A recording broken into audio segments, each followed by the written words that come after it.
Hello and welcome folks to the British Grand Prix, the Silverstone circuit, for my 9th episode of the Lotus career mode here at my home Grand Prix here today. And in Austria, obviously we didn't fare very well, finishing in 20th place, which is effectively last place after we had 2 DNFs. But however, obviously we have had 3 DNFs in the row before that, so finishing that race was an achievement. But hopefully, at home with my home support, hopefully we can do a lot better. So into our qualifying session. Obviously we've had no experience on the track before this qualifying lap, and we come around across, well, we're not going to beat Ricciardo by a long stretch of the imagination, but we do come across for our first lap time to slot ourselves in 10th, just behind Romain Grosjean with a 43.1.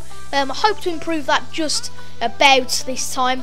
I think we are going to improve it by quite a lot. Certainly not anywhere close to Fernando Alonso, but we do improve by 2.3 seconds, and that means we're just behind Kobayashi now. I think that was a 40.8. So our third lap time, hopefully we can beat Grosjean. It doesn't look like we're going to do it this lap, but can we actually get further than 22nd? We do improve by 2 tenths, but we are still 9 tenths off the time of Marcus Ericsson, and that means we were out of Q1 for the 9th time this season. Adrian Sutil actually joins us, and Grosjean actually got through in the Lotus today. So I'm a bit disappointed to qualify all the way in last, because that's certainly not a good place to start here at Silverstone. But oh well, we can see if we can gain the positions. And just going through my setup, it's Aeterno UK setup, folks, if you want to go and see that. I'll leave a link to that in the description. But we are starting on the options today for today's race, and then going on the primes for lap 6 for 7 laps of this Grand Prix. Let's go and get on track then now, and hopefully we can get, well, close to points or even some points today in this Grand Prix. It'd be really nice, just to say, to the Lotus team, that we are worth having. And we do have a helmet change, probably just for luck, because we've got Pastor Maldonado on the side of our car, so that's not really much luck for us. However, we're starting just behind Ericsson, Chilton and Bianchi. Put it up to Rich. We got lights here at Silverstone, and I think in a minute we are lights out and away we go, getting a slow start. But Ericsson gets an even worse start, getting a decent second phase, and the two Marussias side by side going to turn 1, and that's a Sauber generating his ERS, harvesting that even, and there's some cars going 3 or 4 abreast, but we brake going up into turn 2, we tap the back of Grosjean, and we are up to P14, going up to the left-hander then onto the big DRS straight, and we actually get up to go onto the outside, which works for us. And we think it was Raikkonen who braked ridiculously early, and it even brake because you don't even have to brake at that corner, it's just something that the AI do every race. But actually Button, sneakily bugger, has got past us, but we just completely dive bomb, and Vettel brakes ridiculously early, which means we are up to P7 from P22. So great stuff. But if we started a bit higher, it's a bit of a shame, because it could have been even higher if we started higher on the grid. But we are in 7th, so let's see if we can maintain that place. Now we're coming up to a place on the track that I'm really struggling with this weekend. This section here, the Copse, Maggots and Beckett section, is certainly the section coming up. As you can see, Vettel's just right by our side. It's this section which I really struggle with this weekend. I tried so many different speeds through here, going slowly, going quickly. I just couldn't get the correct balance. And on the first lap we do run a bit wide at the quick right-hander onto the second DRS straight, past the Rolex sign, and we're in a Ferrari sandwich now in the first lap of this Silverstone Grand Prix.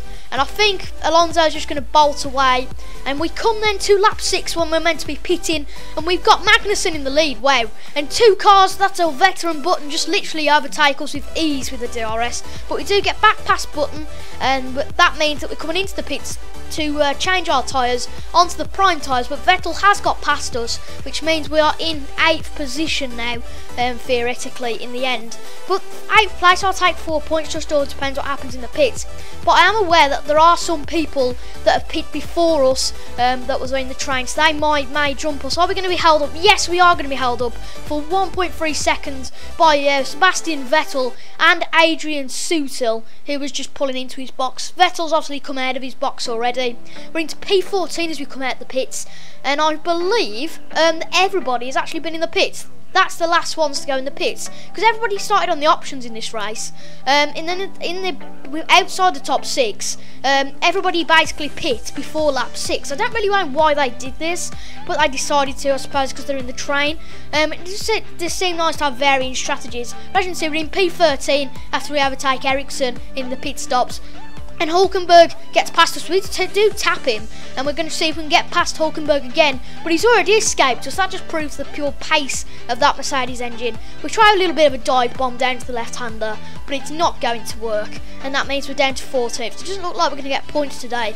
And the ones who pit before us have really got the undercut and have really aided themselves to get a good result today. So we're on to lap 11, and we've got Jenson Button just behind up into our weakest section of the track, and that really doesn't help us. We outbrake ourselves and mess that section of the complex up, and Button just jumps us. He'll have the DRS, so there is no way we're going to catch up to the Brit, and that's P15 for us. So on to the last lap now, and Bottas is threatening us with that Williams car on the right hand side. That's a Toro Rosso of Vern on the left hand side. Can't wait to see him in Formula E this weekend, but we do tap Valtteri Bottas on the rear right tyre, but Bottas does get through in the end, which means we are down to P16 at the end of the British Grand Prix. Lewis Hamilton has won, so that gives the British fans something to cheer about. But we are going to finish at the British Grand Prix. We give a bit of a we turn our wheel a little bit to say thank you to the fans, and yeah, we finished P16, in fact P15, because we got promoted to place. See that in a minute.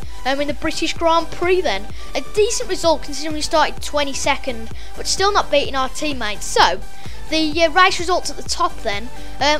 Lewis Hamilton obviously took the win, Nico Rosberg 2.5 seconds back, Felipe Massa third, and Kevin Magnussen getting a good result in fourth. But Jenson Button actually got a 20-second time penalty in the end, which meant he jumped behind us and dropped behind pretty much everybody. So in the championship we have dropped to 15th behind Sergio Perez and Toro Rosso in 7th, and we're in 8th in the constructors. So I hope you have enjoyed this video. Germany should be better because my pace is a lot better in Germany. But if you have enjoyed this video, make sure to leave a like, comment and subscribe, and I'll see you guys later. Bye bye.